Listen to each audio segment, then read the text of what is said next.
Have you ever wondered what it's like to go from TV make-believe to becoming one of the biggest real-life bands in the world, and then watch it all change forever? It started as a TV show about a fictional band, but it turned into one of the most beloved acts of the 1960s. The Monkees, Davy Jones, Micky Dolenz, Tork, and Michael Nesmith, were four young men brought together in 1965 to star in a quirky sitcom, only to find themselves becoming a real-life chart-topping sensation. With hits like I'm a Believer and Daydream Believer, they captured the hearts of millions, broke records, and eventually proved that they were far more than just a made-for-TV gimmick.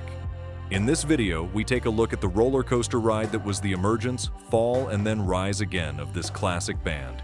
Before we get into it, make sure you hit that subscribe button, and here's a question for you to drop in the comments. Which Monkees song still makes you sing along today? In February of 2012, tragedy struck. Davy Jones, the heartthrob with the unmistakable English charm and smile, suffered a massive heart attack in Indiantown, Florida. He was just 66 years old. Fans around the world mourned the loss, but for the band, it was the first time that the bond they had built was broken forever, not by breakups or scandals, but by time itself. Jones was laid to rest in Florida.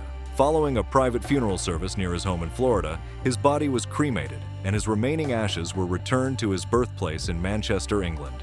The world lost a pop icon. Micky lost a brother.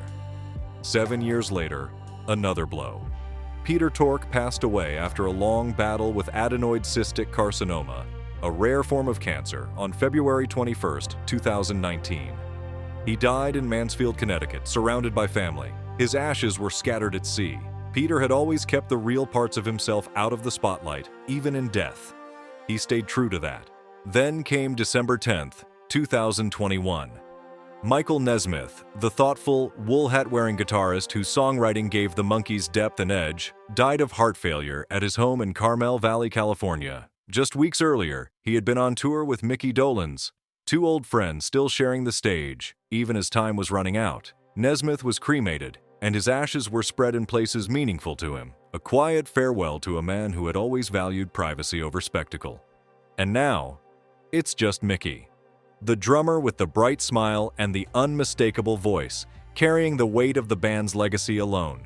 The man who once played for screaming teenagers now plays for memories. He continues to perform, not just for himself, but as a living tribute to his brothers in music. In 2022, he embarked on a Monkees celebration tour, singing the songs they once sang together, keeping their memory alive for fans who still know every word. For Micky, every performance is more than just a show. It's a reunion, a way to stand on stage and, for a brief moment, feel like the others are still there, just out of sight, waiting for their cue. The Monkees may be gone, but their music, their humor, and their spirit live on, forever frozen in time. Because when a band like that comes along, it doesn't just fade away, it becomes part of who we are. And for Micky Dolenz, as long as there's a stage to play on, the Monkees will never truly leave. The Monkees were more than just a TV band. They were brothers, dreamers, and storytellers. What's the one Monkees song or memory that will always stay with you? Drop it in the comments.